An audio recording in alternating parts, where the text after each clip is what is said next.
তবে শীতকালে যে আমন সিজন ওই সিজনে করা যায় না, ওই সিজনে এই ধানটা হবে না। যে হ্যাঁ, এটা রড মিনিকেট থেকেও এটার মান রড মিনিকেটের মতনই একই রকম ধান, তবে ওটার থেকে এটা দেখতে ভালো, ফলনে ভালো।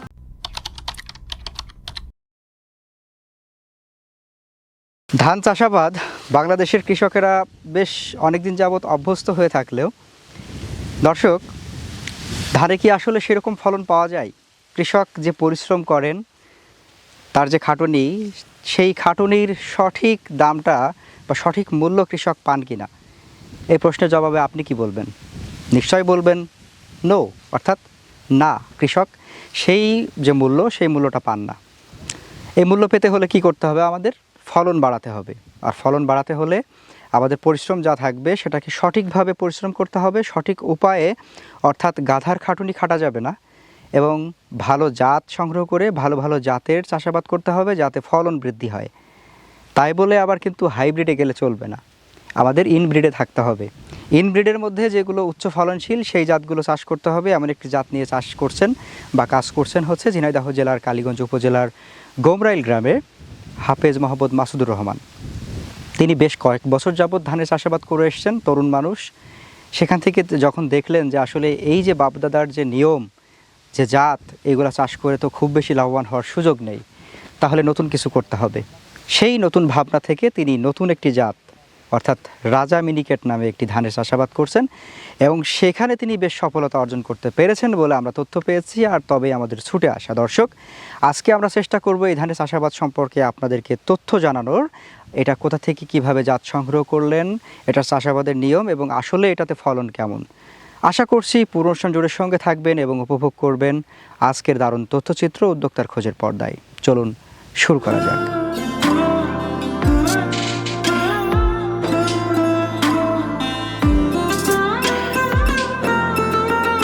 আসসালামু আলাইকুম। ওয়ালাইকুম আসসালাম। আপনি কেমন আছেন? আলহামদুলিল্লাহ ভালো আছি। আপনি কেমন আছেন? আলহামদুলিল্লাহ। আপনার ধান ক্ষেত দেখতে চলে আসছি আজকে আমরা। শুনেছি যে আপনি নতুন জাতের একটা ধান চাষ করেছেন এবং বেশ ভালো ফলন হয়েছে, আশেপাশে বেশ সাড়াও পড়েছে। জি জি। কি জাতের ধান চাষ করছেন? এই ধানের নামটা হলো রাজা মিনিকেট। রাজা মিনিকেট। জি। মানে এর পূর্বে মিনিকেট ধান যে চাষ করা হতো তার বোধহয় নতুন একটা জাত। জি, এটা নতুন একটা জাত। আচ্ছা, এই ধানটা কত বছর চাষ করছেন?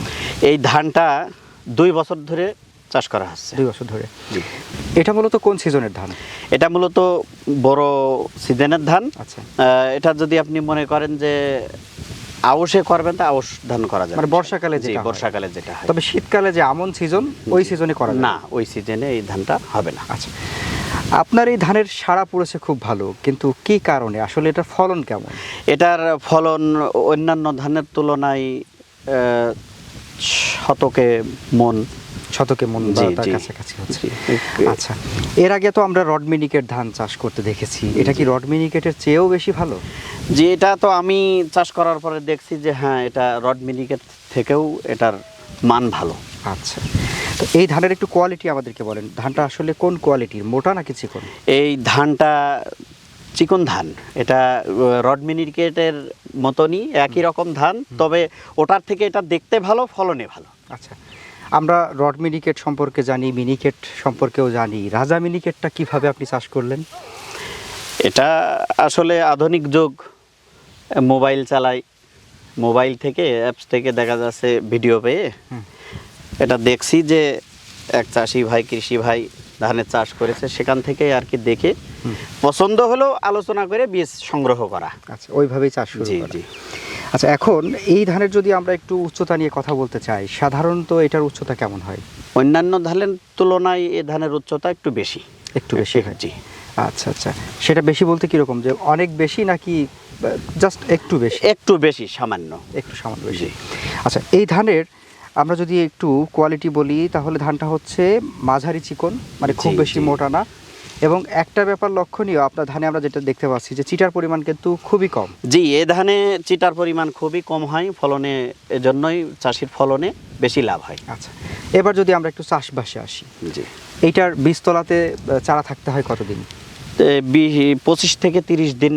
25 থেকে 30 জি, দিন। বীজতলা। এরপরে মূল জমিতে যখন আপনি রোপণ করবেন, এরপর মূল জমিতে রোপণ করার পরে 100 মোট বীজতলা থেকে নিয়ে ধান রোপণ শেষ পর্যন্ত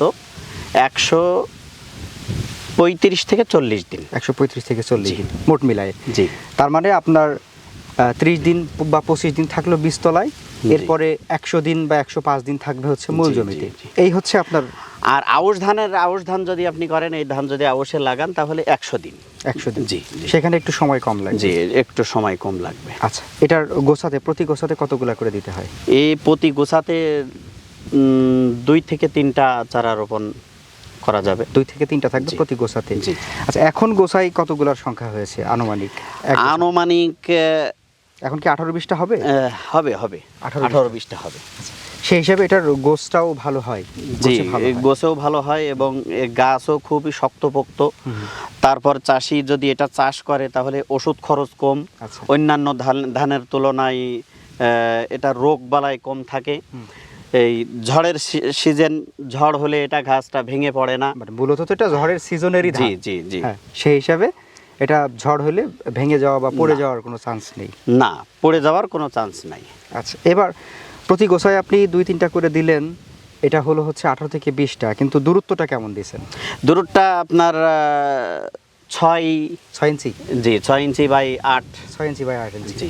আচ্ছা, মানে আপনারা কি এটা সুতা ধরে রোপণ করেন, তাই তো? জি, সোজা করে সুতা ধরে সুতা ধরে রোপণ করেন, মানে একদম বরাবর সোজা থাকবে 6 ইঞ্চি। জি, আর জি। যে গ্যাপটা থাকবে, প্রত্যেকটা গ্যাপ থাকবে হচ্ছে 8 ইঞ্চি করে। জি, জি, জি। সেক্ষেত্রে এটার মধ্যে একটু চলাচল করা বা সার ওষুধ চলাচল দেওয়া- করা সুবিধা হয় এবং সার ছিটানো, স্প্রে করা, এটা সুবিধা হয় আর কি। আপনার এই জমিতে এখন আমরা যে ফলনটা দেখছি, কতটুকু চাষ করছেন? এই জমিটার অংশটুকু কতটুকু? এটা হলো 66 শতক বলছিলেন, জি, 2 জি, বিঘা। জি, জি। তো এখানে হচ্ছে কেমন ফলন আশা করছেন, মানে এবারের ফলনটা? এবারে ফলন আশা করা যায়, ধান তো ধরেন মাঠে রয়েছে, এখন তো ফলনের কথা বলা তো মুশকিল। মুশকিল। তারপরও ইনশাল্লাহ শতকে মন আশা করা যায়। আশা করা যায় ইনশাল্লাহ। তাহলে মোদ্দা কথা হচ্ছে আমরা এটার কয়েকটা পজিটিভ দিক পেলাম। সেটা হচ্ছে ধানের কোয়ালিটি ভালো, জি। ধানের ফলন ভালো, ধানের রোগবালাইয়ের পরিমাণ কম এবং হচ্ছে শক্তপোক্ত। সেই হিসাবে আমরা এটাকে বলতেই পারি যে যারা বাণিজ্যিকভাবে ধান চাষ করতে চান তারা চাইলে এই ধানটা চাষ করতে পারে। জি, এই ধানটা আমি চাষি ভাইদেরকে বলবো যে ধানটা আমি করছি, আমি লাভবান হয়েছি। অন্যান্য চাষি ভাইরা যারা এই ধান করতে ইচ্ছুক তারা যেন এই ধান করে, এই ধানে লাভ আছে।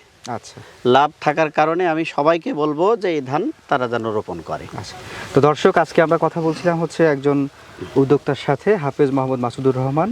তার হচ্ছে নতুন একটা জাতের ধান, অর্থাৎ রাজা মিনিকের ধান, সেটা দেখার পরে আমাদের কাছে ভালো মনে হয়েছে। আপনারা যদি চান যে এই ধান চাষ করবেন, তাহলে আপনারা অল্প কিছু সংগ্রহ করে প্রথমে অল্প কিছু চাষ করে দেখতে পারেন যে আসলে উনি যেটা বলছেন, আমরা যেটা তুলে ধরছি, তার সাথে মানে কথার সাথে কাজের মিল আছে কিনা। যদি মনে হয় যে ঠিক আছে, তাহলে আপনারাও ওনার মতো করে বাণিজ্যিকভাবে, অর্থাৎ শুধু খাওয়ার জন্য না, বাজারে বিক্রির উদ্দেশ্যেও চাষ করতে পারেন। তো ঠিক আছে ভাইজান, আপনার সাথে কথা বলে খুব ভালো লাগলো। আশা করছি ভবিষ্যতে আপনার সাথে আবারও দেখা হবে এবং আমাদের দর্শকদের জন্য আরও নতুন তথ্য, নতুন কোনো ক্ষেতে দাঁড়িয়ে দিতে পারবো। সে পর্যন্ত আপনার জন্য দোয়া থাকলো, আমাদের জন্য দোয়া করবেন। আসসালামু আলাইকুম। ওয়ালাইকুম আসসালাম ওয়া রাহমাতুল্লাহ।